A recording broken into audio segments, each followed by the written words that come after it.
Hi everyone! Welcome to Artsonia's After School Art Club. Today we have a fun art project from Mrs. Frobase, an art teacher from Pennsylvania. Hope you enjoy the video and don't forget to have your artwork uploaded to your Artsonia gallery.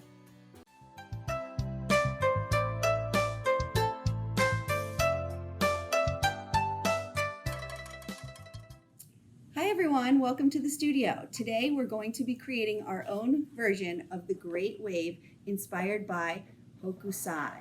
Let's get started. First, let's take a look at the artwork for our inspiration. This is the Great Wave, which is a woodblock print created by the Japanese artist Hokusai. It depicts a great rogue wave threatening 3 boats below. Way in the background, you can spot Mount Fuji, Japan's largest mountain and active volcano. If you'd like to learn more, check out these 2 books, which are some of my favorites, The Great Wave and One Day in the Life of Hokusai.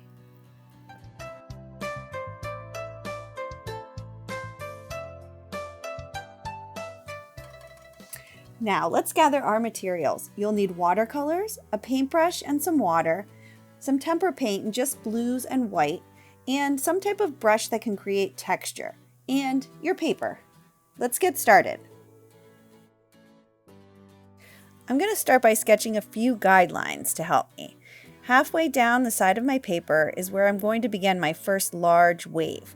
It's going to come up and hook around. I'm just kind of using my hand to visualize where I'm going to put it. I'm going to come up, make a big bump and stop, and then reverse back the other way like I'm making a letter C, and just kind of slowly go across the paper. Now in between the middle and the bottom, I'm going to make my wave that's in the foreground.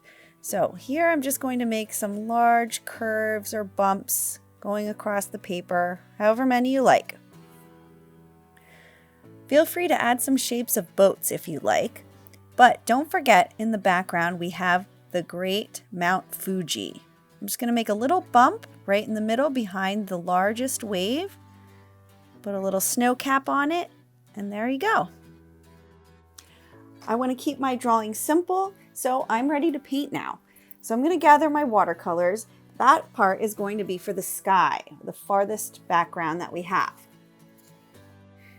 First, you want to think about what time of day or what type of weather is shown in your sky. You might want to choose warm colors, maybe a sunset, or maybe you want to go with a set of cool colors, or maybe you've got some rainbows in your sky. Whatever you like, you're the artist. I'm just going to put a few drops of water in the colors that I'm going to be using. I'm choosing warm colors. I want it to look kind of like a sunset, and I am going to use a flat, thicker brush because I have quite a large paper to cover.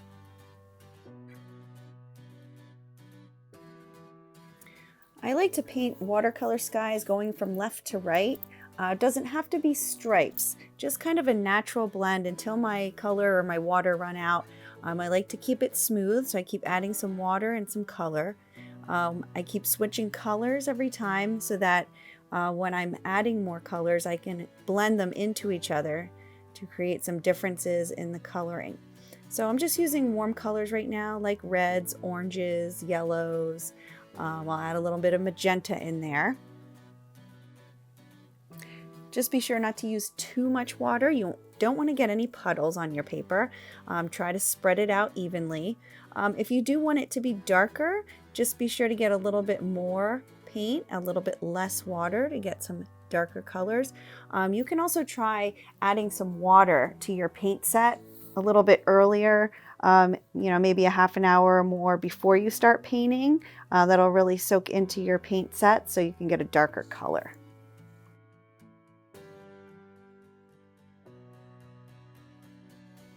Now, as I get closer to the line where my pencil is and the wave, I'm not going to be too worried about getting it right on the line. I'm going a little bit over the line and not really staying in the lines, and that's okay.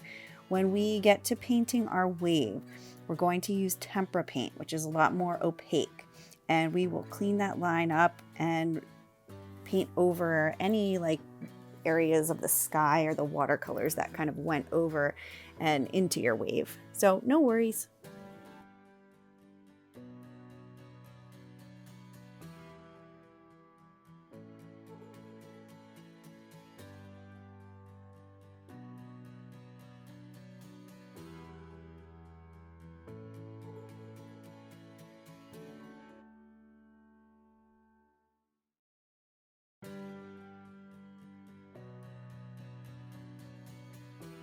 Now that I've completed my sky, the next thing closer to us is the volcano or Mount Fuji.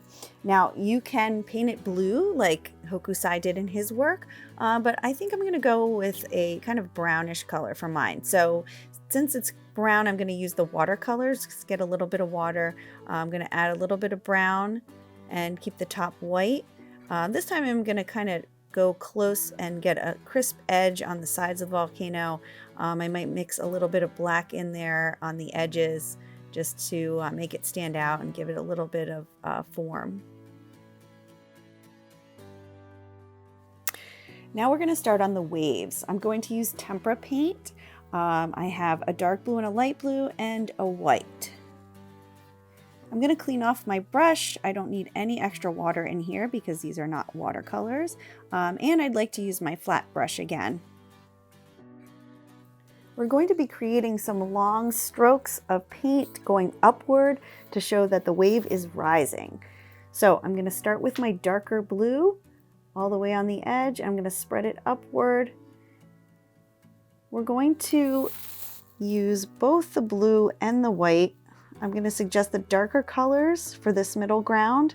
And I'm going to just dip back and forth. I'm not even going to clean my brush because as I put it on, I'm going to let the colors blend. So I'm going to kind of reverse back into the color previously and then move a little bit more forward. Again, I'm not going to be too concerned about a nice crisp line where my pencil is, because our final step will be to add a little bit of a splash or a spray with a textured brush for the edges. Keep painting upward with a slight curve so it looks like the wave is kind of coming up, about to crest and curl over. All the way to the edge till you get to the other side of the paper. Be careful not to do too much blending. You don't want to end up with one solid color blue. You also don't want to have like real crisp stripes. So when you look at it, you might want to see like there, I just went back in with a little bit more white. So you could see a lot of different values in the color. I'm just cleaning off my brush. I'm ready to do the wave in the foreground. This time I'm going to use the lighter blue and mix that with white.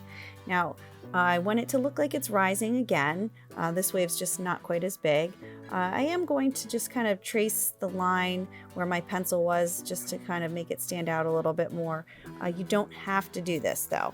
We will be taking a little bit of the white to give it that like splatter and splash effect with the textured brush. Okay, now to do the wave in the foreground, I'm going to do something similar. I'm going to make the line of the wave kind of rising up and just go back and forth between the light blue and the white. Overlap them and let them blend just a tad. So you should still see the different colors, the different values of the whites and the blues and in between. It should be a little bit lighter looking than the wave behind it.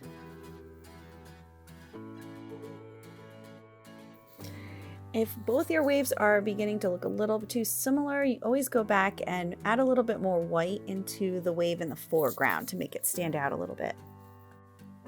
And then I'll add a little bit of white right to the top of my snow-capped Mount Fuji. Now we're going to create some texture with white paint on the tops of the wave to make it look like it's splashing.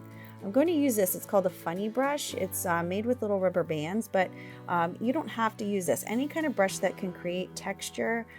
You could probably use a really large brush, a stencil brush, or maybe even an old toothbrush.